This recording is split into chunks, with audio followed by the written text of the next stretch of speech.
US ने दी पाकिस्तान को धमकी, ईरान को न्यूक्लियर बम ना दो वरना भुगतना पड़ेगा। अब सुनने में भले ही ये लाइन फिल्मी लगे, लेकिन हकीकत इससे कहीं ज्यादा खतरनाक है। कहते हैं ना, जहाँ तेल हो वहाँ खेल होता है और जहाँ बम हो वहाँ अमेरिका होता है।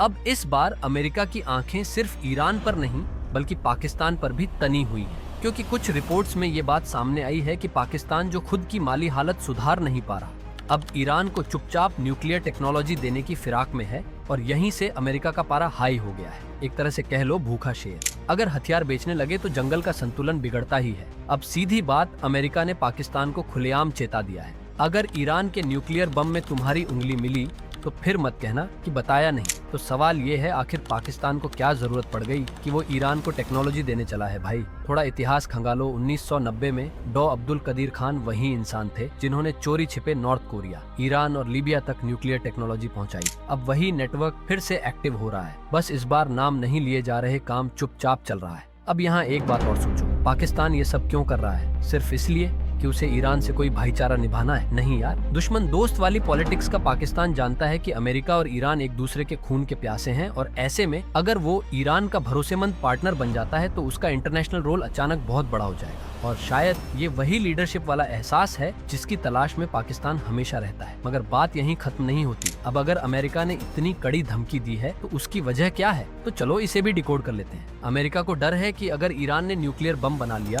तो सबसे पहले धमकी किसको मिलेगी? इजराइल और सऊदी अरब को, और दोनों ही अमेरिका के सबसे पक्के साथी हैं। मतलब साफ है, अमेरिका ये रिस्क नहीं लेगा कि मिडिल ईस्ट में न्यूक्लियर जंग की शुरुआत हो और वो मूक दर्शक बनकर देखता रहे।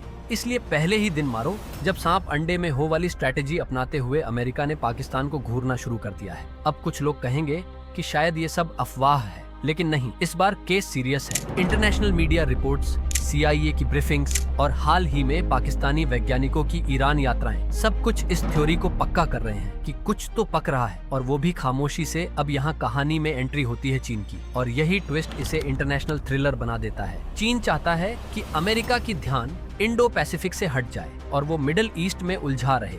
और अगर ईरान न्यूक्लियर पावर बनता है तो उससे सबसे ज्यादा फायदा किसे होगा? चीन को, क्योंकि इससे अमेरिका के वर्चस्व पर सीधा वार होगा, यानी पाकिस्तान और ईरान बस मोहरे हैं और पीछे से शतरंज की चालें चीन चल रहा है, बिल्कुल वैसे जैसे वो हमेशा करता है। अब सवाल ये उठता है, पाकिस्तान इतना रिस्क क्यों ले रहा है? सीधी बात है, उसके पास खोने को अब ज्यादा कुछ बचा नहीं है। IMF की डांट, बेरोजगारी, बाढ़, महंगाई और ऊपर से इंटरनेशनल इज्जत भी रसातल में जा चुकी है। ऐसे में अगर वो कुछ टेक्नोलॉजी बेचकर डॉलर कमा ले तो उसे फर्क नहीं पड़ता कि कल क्या अंजाम होगा। यही है पाकिस्तान की पॉलिसी, आज खाओ कल देखा जाएगा। अब ये सब हो रहा है तो क्या भारत को डरने की जरूरत है? देखो, डरने की नहीं, समझने की जरूरत है। भारत फिलहाल अमेरिका, ईरान और इजराइल तीनों के साथ बैलेंस बनाकर चल रहा है, लेकिन अगर वेस्ट एशिया में न्यूक्लियर तनाव बढ़ा तो इंडिया की एनर्जी पॉलिसी, ट्रेड और स्ट्रेटेजिक मूव्स पर असर तो पड़ेगा ही।